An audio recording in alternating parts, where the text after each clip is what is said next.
Traditionally, the Škoda Octavia is presented in three versions. This is the liftback that has received the most distribution among us, Universal Combi, as well as its pseudo-off-road version called Scout, which differs from the usual station wagon with an additional plastic body kit around the entire perimeter of the body and increased ground clearance. The disadvantages of body parts include front fog lights, which can fog up. In addition, daytime running lights bulbs do not have a long resource. On average, they work no more than a year. The cause of the breakdown is the burnout of the contact group. The base cover also becomes unusable, so you have to change the light bulbs along with the base. The tailgate lock is also not reliable. The limit switch often fails in it. For this reason, the light bulb does not light inside the trunk. Glass starts to rise and then itself falls down. This happens due to contamination of the guides, and in order for the motor not to burn out, the thermal protection is activated, the system throws the glass down. This problem is fixed quite easily. Experts recommend cleaning the guides from dirt and lubricate them with silicone. The owners of the Skoda Octavia A5 quite often criticize the interior air conditioning system, or rather its compressor, which turned out to be very unreliable, as well as button for operating the central lock. Over time, the contact group wears out in it. People begin to press harder on the button, and as a result, it stops working and fails.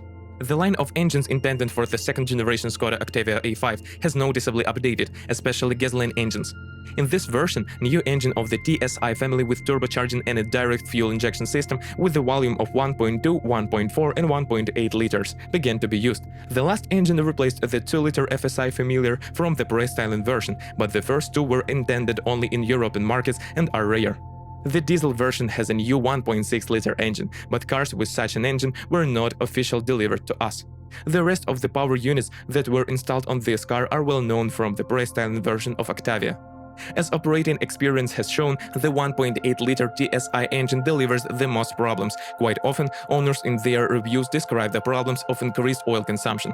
For example, during active operation, the consumption can be 500–800 grams per 1,000 kilometers. In addition, if you drive with a low oil level, the hydraulic chain tensioner may fail. Because of this, the chain may slip over the crankshaft gear. This will lead to a fatal meeting of the valve with the pistons. Owners of the Škoda Octavia A5 with this type of engine often note problems with the pump, loss of tightness and increased noise of the robot, turbine control solenoid valves, and the high-pressure fuel pump often fails. At the same time, it should be noted that the manufacturer was aware of this problem and in the middle of 2010 upgraded this engine, eliminating all weaknesses, so it is recommended to choose versions that have been produced since the second half of 2010. The choice of gearboxes designed for the Škoda Octavia A5 is quite diverse. 5- and 6-speed mechanics, a 6-speed automatic, as well as a DSG robot were available for the car. As operating experience has shown, the robotic transmission delivers the most problems, which are manifested by characteristic jerks during switching from the first to second gear and turning on reverse.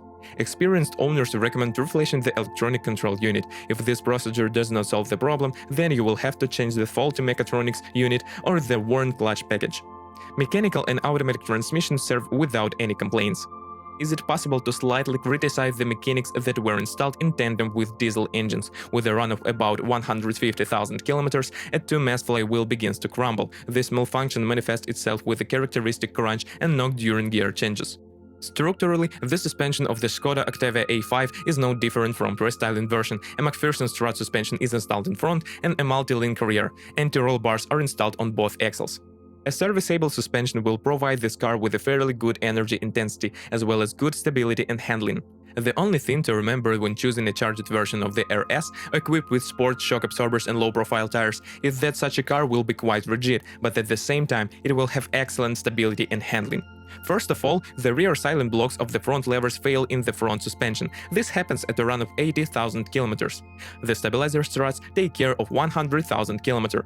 The front silent blocks go more than 140,000 kilometers, and the ball bearings up to 200,000 kilometers. Although maintenance is often difficult, over time, the metal bolts of the rear silent blocks clip to the aluminum subframe stick firmly to the aluminum subframe and easily breaks when unscrewed. The rear multi-link also serves well. The bushings and struts of the rear stabilizer serve more than 100,000 km. The rubber bands of the rear brake up levers go 120–150,000. Wheel bearings also serve well, but when they need to be replaced, you will have to fork out, since they need to change along with the hub.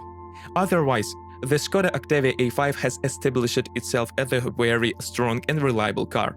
If you are the owner of this car model, please describe the problems that you had to face during the operation of the car. Perhaps it is your review that will help readers of our site when choosing a car.